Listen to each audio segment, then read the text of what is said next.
So DC's superhero show The Flash on the CW just started its second season, so why not talk about the first season now? Yeah, I know a lot of the time I'm late on reviewing TV shows, but hey, still wanted to do a video about it because I do have my thoughts. So all that out of the way, let's talk about The Flash. I don't think that bolt of lightning struck you, Barry. I think it chose you because you can inspire people, watching over your city like a guardian angel, making a difference,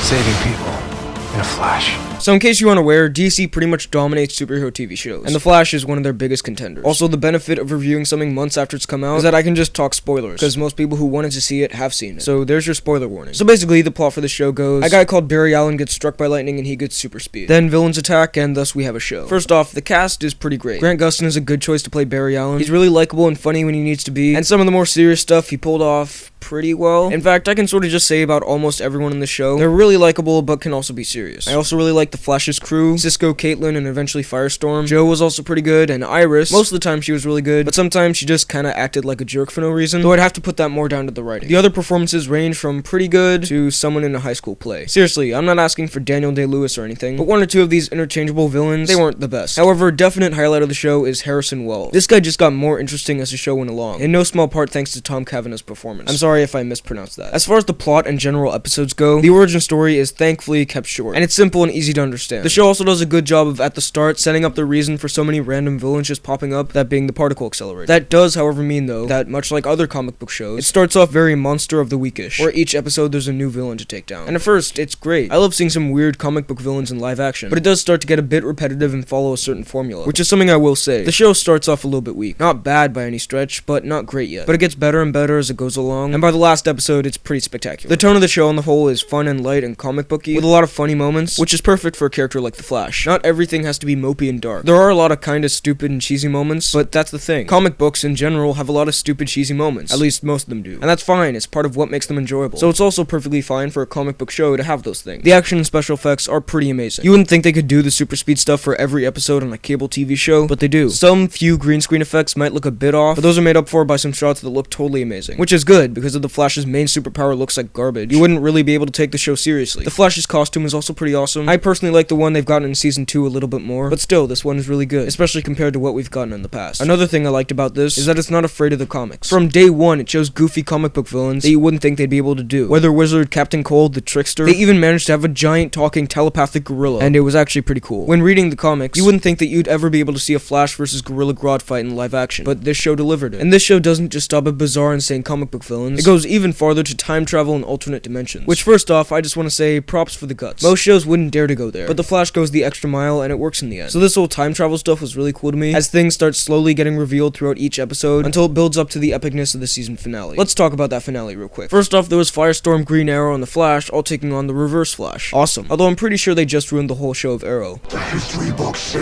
you live to be 86 years old, Mr. Queen. Then this wormhole opens up and Barry goes back and has the chance to save his mom, but he doesn't. And that whole scene honestly made me tear up. Then Barry fights the Reverse Flash in this battle, and as you can guess, it's pretty cool. Now, from around episode 14, 15, 16 or so, I was like, Eddie is gonna die. I don't know how, and I don't want it, but I just know it's coming. Sure enough, he does, but not in a way that I saw coming. He's the Reverse Flash's, like, great-great-grandfather, so he has to shoot himself to stop the Reverse Flash, and that was another really emotional scene. So overall, this is a show that gets better and better as it goes along, and it started pretty good. By the end, though, it's amazing. It's a fun, more or less faithful adaptation, and it's exactly what I would have wanted out of a Flash TV show. Season 2 has just started, so if you haven't watched Season 1 yet, I highly recommend it, especially to comic book fans. I wouldn't say this is the best superhero show. I personally would still have to give that to Daredevil, but this is still a fantastic first season, which gets a 9.4 out of 10 from me. So those are my thoughts on Season 1 of The Flash. What did you think of it? Be sure to let me know in the comments. While you're at it, like this video, check out my Instagram at BHL_Hudson, and subscribe for more videos like the one you just watched. Thanks for watching, and I'll see you next time.